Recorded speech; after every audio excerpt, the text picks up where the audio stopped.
Hi class, I'm giving you some tips on creating your video presentation. It should be 10 to 15 minutes long, and you can use any software you want. PowerPoint, you can show your poster, you can show images on websites, you can switch between things. Like right now, this is my PowerPoint file, but I could bring in something from the web. Let's see, this is a website I was looking at earlier today. So I could bring, like you can bring other things under the recording area, right? So that's up to you. Plan ahead and make sure you know what you're doing.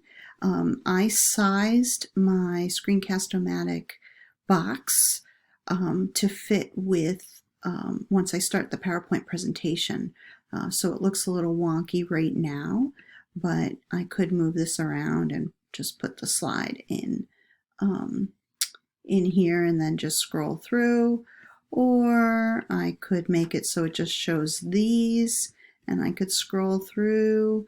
But what I'm going to do is an actual PowerPoint presentation.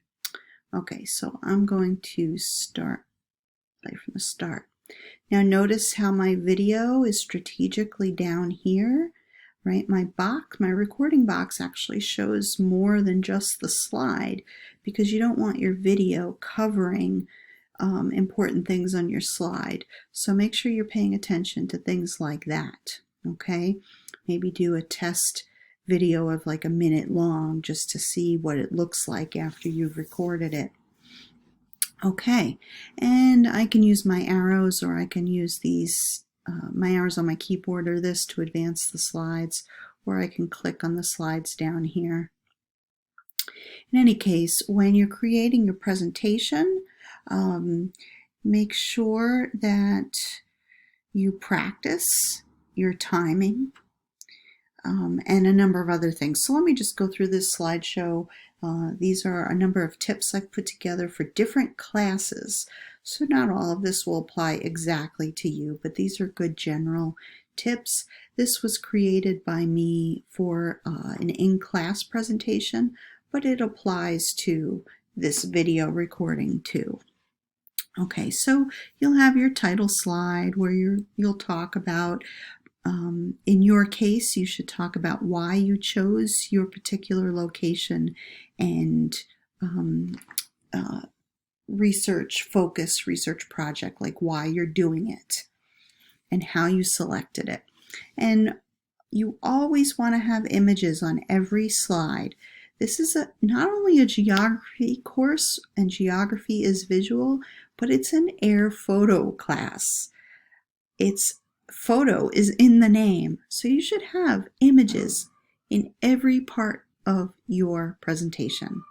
Okay, it should be image heavy.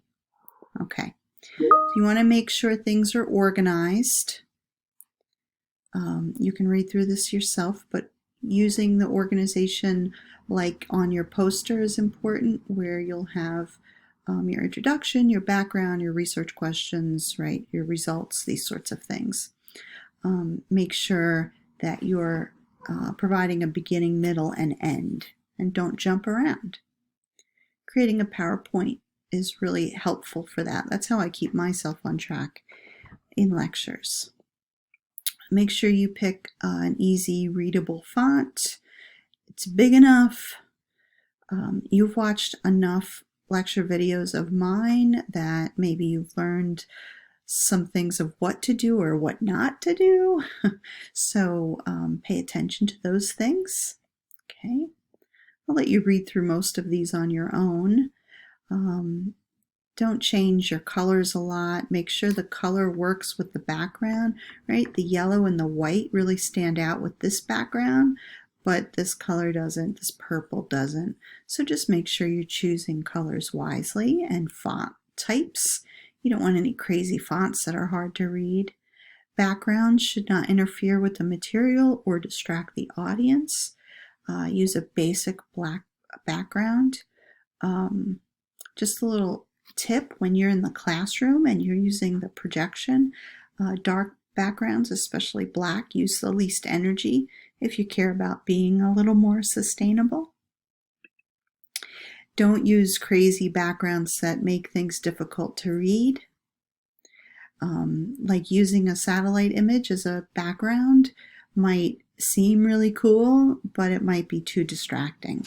So you might need to just show that once in a while as its own slide. Do not have a slide structure that has no images and it just has a paragraph. Don't use paragraphs. Don't use full sentences. Don't just copy and paste from your poster. You can use some of it from your poster, but reorganize the material from paragraph form to bullet form, because I should be listening to you and what you say. I shouldn't be reading everything. Have you ever watched a professor give a presentation and they have everything they say written out in paragraph form on the slide? That overwhelms me, and that is not a good strategy for your PowerPoint presentation. So I have a couple of images, I have some slides. Actually, for your class, you probably should only have like 3 bullets to a slide and then images taking up the rest.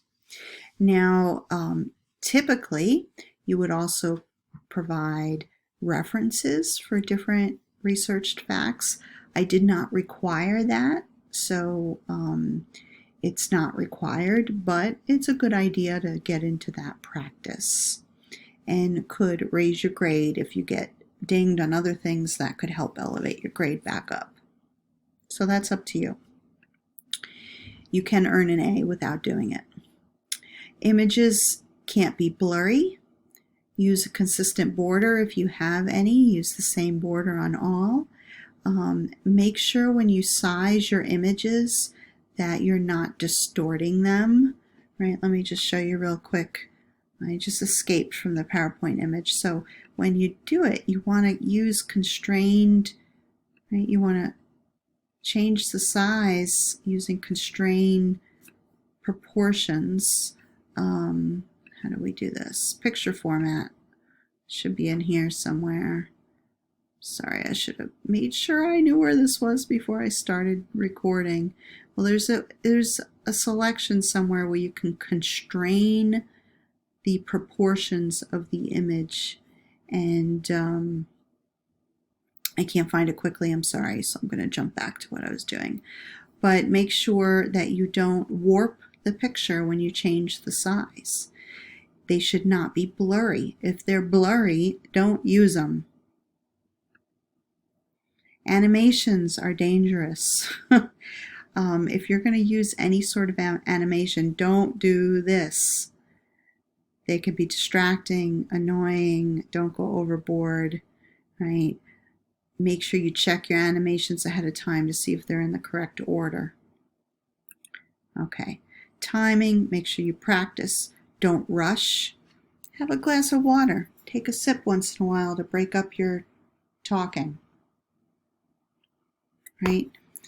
Especially if you're a fast talker. I'm trying to be a fast talker to fit all of this in because I could easily go over 15 minutes. But for each slide, typically you're going to spend 2 to 4 minutes on a slide.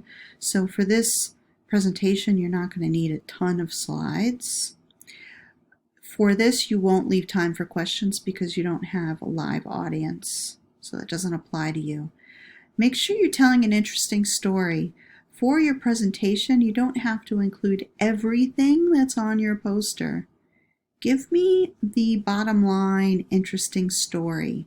What's the bottom line about your results? You do have to do your research questions in the presentation, a little intro, a little background, a little bit of each, but make it interesting. The best presentations are interesting. Lots of images and maps to enhance your story, and make sure you leave the image up on the screen long enough so that the viewer can look at it, digest it, and listen to you. If you have a slide with text and you talk about something and then you switch to a slide and you show an image, let's say I go to the next slide and then I just keep going really quick. That was too fast, wasn't it? you don't want to switch through the slides too fast. You want to let the image linger and have something planned to say while it's up there. Make sure you're using quality images. All right, I am going to move on off of this image now. And this is for a different class, so I'm going to pass through it, but I left it there for you in case you want to check it out for other research projects with literature reviews and such. But this is the content for the air photo class. So for your PowerPoint presentation, you'll include an introduction, background, rationale, why your research is meaningful. It could be just meaningful to you. It could be meaningful to the greater good. It could be meaningful to science. It depends. It's meaningful to Oneonta residents, whatever it may be. Tell me your research questions, your methods. Now, we didn't get heavily into methods in this course. I usually do, but pandemic semester 2020, we just didn't get to everything. So methods is actually going to be on the lighter side for all of you. That's okay. Just tell me how you did it, what you did, and how you found your images, how you examined your images, how you analyzed them. If you just looked at a image from 2000 and then an image from 2020 and compared the differences, say that. Doesn't have to be fancy. Just tell me how you did your project. And you're going to have your results, what you learned from analyzing your photos and how that helped tell the story of this research project. And conclusions. This is short and sweet. You studied this, you had your research questions. Here are the answers to the research questions in a succinct way. So conclusions are your succinct answers to your research questions. Then the discussion is more about, well, here's what it all means, and here's the meaning, and here's the bigger picture, and this is where you elaborate on the answers to your research questions. It would be a longer section on your poster as well. Conclusions will be short on your poster, discussion will be longer. And then optional for you, you could end your presentation by talking about what could be next. What did you come across while doing this project? You're like, oh, I wish I could have done this, would have made it better. Or here's how I could advance it for a future class. Or maybe I really like this project and I'm going to use it in a future class, or I'm going to present it at the student research show or something like that. Okay, that's optional, but could help you end your PowerPoint. Your last slide should have an image, very few words, and you're going to be making final statements related to your research questions and your introduction. You're going to tie back to the beginning and the reasons why you did the project.